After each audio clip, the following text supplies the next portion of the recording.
It's over. Done and dusted. The 2025 New York Mets just clinched one of the worst collapses in Major League Baseball history, and they did it in today's game, in a manner that has to have driven their fan base crazy, as it came in a sickeningly familiar way.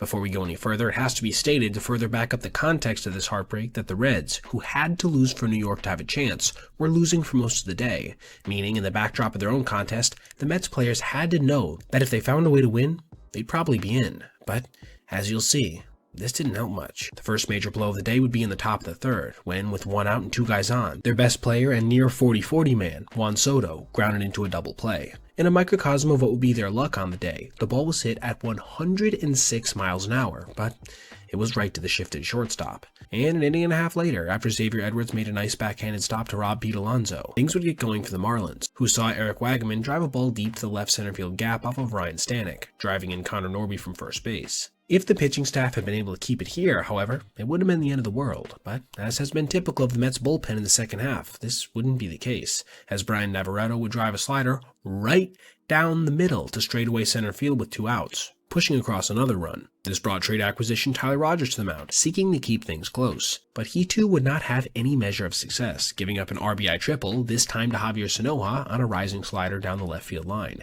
You can already qualify this as a meltdown somewhat, but at least it was still within a save opportunity, right? This would quickly change, however, when Xavier Edwards drove another stake firmly into the hearts of Mets fans everywhere with a flare single to center field. If the guys in blue, orange, and gray wanted to come back, they'd have to do it in a major way.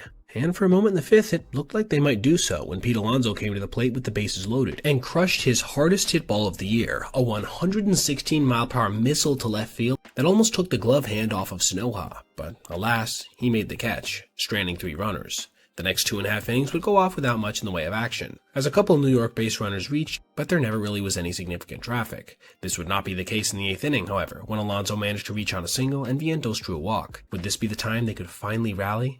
Well, as you'd expect based on how the last 3 months have gone, the answer to that would be a resounding no, as Francisco Alvarez would K on a slider that would have loaded the bases after Jeff McNeil had already struck out. That bat that suffered Alvarez's wrath immediately after was probably emblematic of how most of the players in that clubhouse currently feel. Broken. New York would have one final chance to salvage their season, and with one out and a guy on, it was the top of the order's job to keep things going, with Mr. Smile, clubhouse leader, at the dish. But on the 0-1, he would do the worst thing possible in that circumstance, grounding a ball hard to second base, where it was turned into a season-ending double play, with him not even running full speed through the bag. And with that, a team that was 45-24 on June 12th, holding a 5.5 game lead in the NL East with the lowest ERA in Major League Baseball and the 4th highest OPS, missed the playoffs entirely just 3.5 months later, courtesy of one of the biggest collapses we have ever seen at the Major League level. Alright everybody, if you made it this far, I appreciate you watching, and if you did, consider checking out any of these other videos on your screen right now for other content just like this. Also, if you ever see anything you'd like to see me detail in the video, feel free to reach out to my email, basebpoet@gmail.com, and if I end up using your idea, I'll give you a shout out. Thanks for watching. Have a great rest of your day.